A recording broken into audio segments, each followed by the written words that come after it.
Hey, welcome back, folks. Today we're going to dive into the world of development options. Now, whether you're an entrepreneur looking to build your next big app or a company aiming to scale up your tech infrastructure, understanding your options is critical. I'm Phil Cutting, founder of Line Pro Dev, and in this session, I'll share with you some pros and cons of hiring developers, freelancers, and agencies. So let's kick off things by distinguishing the hiring process. Now, for hiring developers, the pros are that you, well, when I say hiring them, I mean hiring them in-house, right? You make them full-time. You now have their full-time commitment. They're dedicated and focused on your project. The alignment with the company and culture goals and how they fit are, assuming you did an amazing job hiring them, they're going to be perfectly matching. There's in-house collaboration with seamless communication. There's team cohesion and synergy. There's looking them in the face and them saying, hey, this is what's going to happen and it's going to be amazing. The long-term investment is one of the considerations that you're building loyalty, you're building continuity. You're also very likely to maintain intellectual property retention and control. And in this case, you want to imagine that you're building, if we're building like an AI app, right? Having a dedicated team of developers in-house is going to ensure that you have the seamless communication and that your project and mission is going to align with your project's vision. So there's almost no chance that you're not going to have a good fit unless you don't hire well. The cons are that there's a high cost: salaries, benefits, equipment, vacation, sick time, insurance, all that. There's a lot of costs. There's overhead expenses such as the office space, utilities, water, make sure you have the coffee machine stocked, all those benefits that employees are expecting to have in healthy and fun, safe spaces. There's recruitment challenges. The talent acquisition, it can be competitive. It can be challenging to evaluate talent and making sure that everybody's vision is aligned and that you're on the same page and that they bring value to the organization. And there's time consumed in the hiring process. So you generally want to interview a certain number of people. I hear different things between 3 to 20 to 40, depending on how experienced you are with this particular position that you're hiring for. And sometimes you don't know exactly what to expect. So it might be a learning process in itself. Limited scalability, meaning that you have a fixed workforce capacity. It takes a certain amount of time to onboard somebody. If they're not a great fit, it takes a certain amount of time to offboard them and to do so gracefully. And difficulty in adjusting the size of the teams and the interest of projects that people want to work on. And when you look at the market, according to industry data, hiring developers in-house can increase operational costs by up to 30%, making it substantial investments for startups and small businesses. Often, though, it can be worth it and meaningful.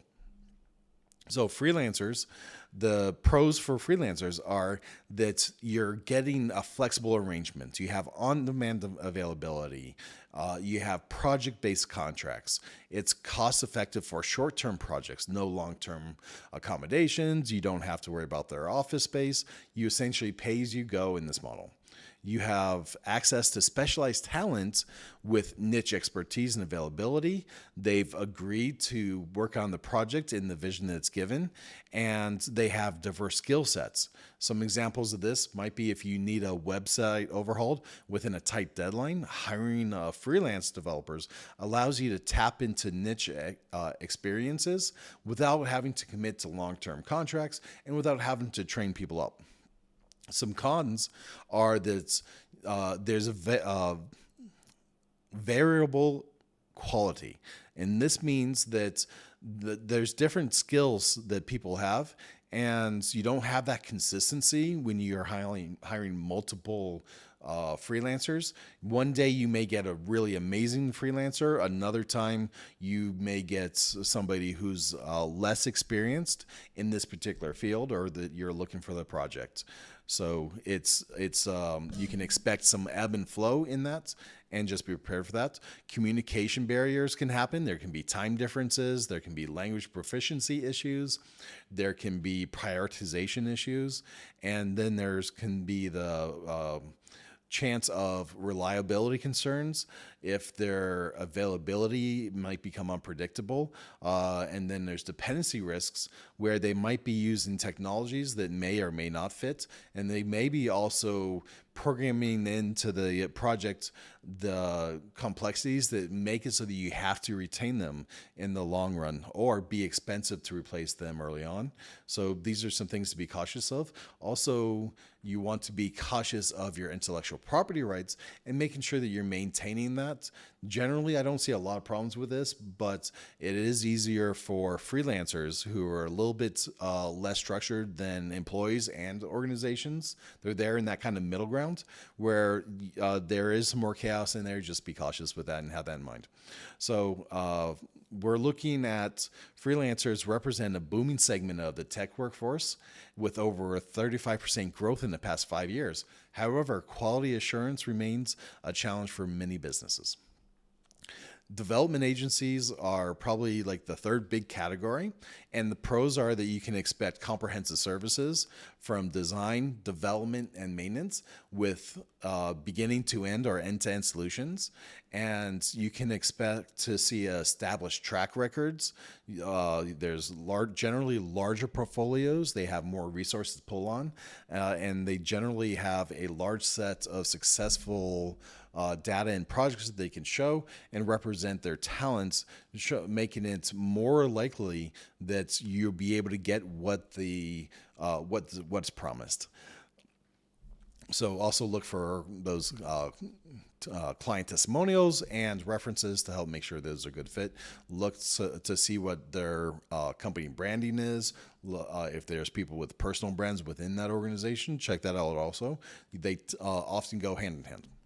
And another benefit is that they have scalable resources with access to a larger talent pool with more diverse skill sets. And by this, they have the ability to quickly ramp up or down as needed. And an example of this might be if you're a mid-sized company and you're launching a mobile app, partnering with a reputable development agency gives you access to a multidisciplinary team, ensuring a holistic approach to your project. And this might be more than just the development and different skill sets for the development project. It might also be working with community relations. It might be marketing. It could be helping make sure that you're doing case studies and surveys to make sure that your project and concept is on track and it's going to be beneficial. So larger agencies tend to have the more experience in these and are able to deliver on those in ways that multiply value. Not that they're all rosy. Here, there are some cons. There's some costs, right? So it's a cost more compared to freelancers and potentially more than in-house developers. While I think the costs are fairly similar, and it could be less for a agency than it is for in-house developers. Premium pricing for expertise and reliability. So this means that for when you're looking for specialized skills, you'll find that it tends to be more inexpensive with agencies because they have that resources and diversity with the specialization that they gain from multiple projects, from longer term relationships, and from being able to hire more resources as needed, generally within their network. There's potential for communication gaps, and you want to make sure that you have good, clear communications. There's always the room for account management challenges, and there's also the risk of client agency alignment issues where they're not on the same page. So you want to make sure that you understand each other's values and that you're a good fit in the first place. Also, you have less control over the development process with an agency than you do with freelancers and in-house developers. This might be depending on how experienced you are, it could be more or less true. And a good description of this is the outlook for this is that agencies tend to dominate the enterprise segment of the market with over 45% of agencies satisfying these needs. While they offer one-stop solutions, pricing can be a barrier for startups and small businesses. And I got a really cool little chart to help visualize this. And if you want to look at compare cost effectiveness, we have freelancers tending to be the most cost effective as they're more micromanaged and picked. You with agencies being the next most cost effective and in-house developers being most expensive, but where you make up for on the other side, where you make up for the extra cost with quality assurance, you tend to make better results from that in-house development team because they're right there, they're aligned with the mission, and they have a sole focus, or generally a sole focus to a particular project because they're hired for this role and they have that long-term position and stability that helps keep them on that track. In this case, freelancers tend to be the least reliable as they're changing multiple jobs. Their mission generally to get out there for in and out for specific, and they lack a larger scope. And right there in the middle, you're going to find agencies tend to, based off their experience, perform pretty good on quality assurance because they know what to look for. They have that process in-house and the skill base to oversee that.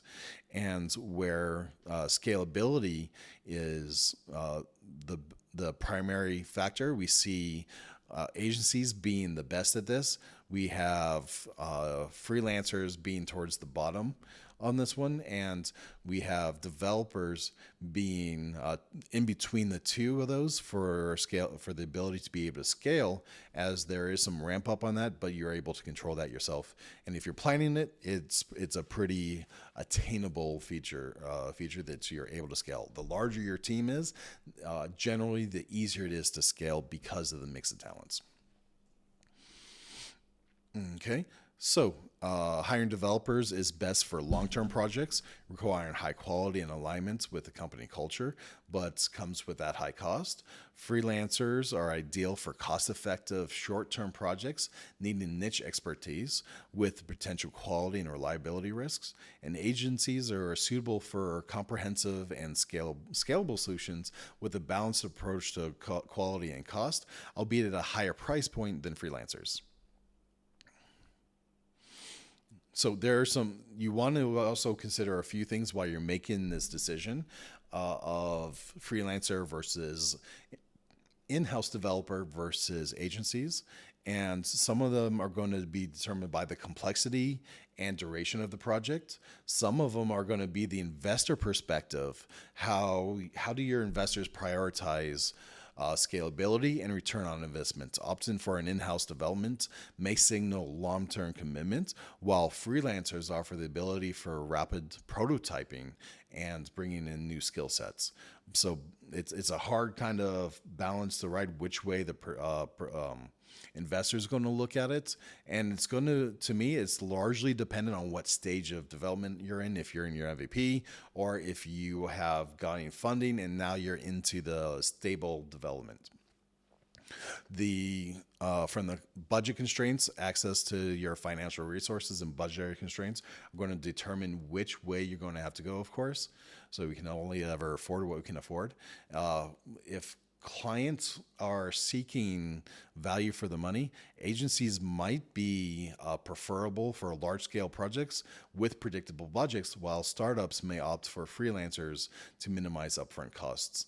There are ways to get agencies to manage a dedicated teams for you, which can help balance this out. And this concept lies somewhere between the normal agency relationship and the larger corporate experience of having that custom built-in team, because the team is built specifically for the purpose of working with the client. So they get some of both worlds, along with some of the benefits of in-house developers, along with the benefits of having those agency talents and experience.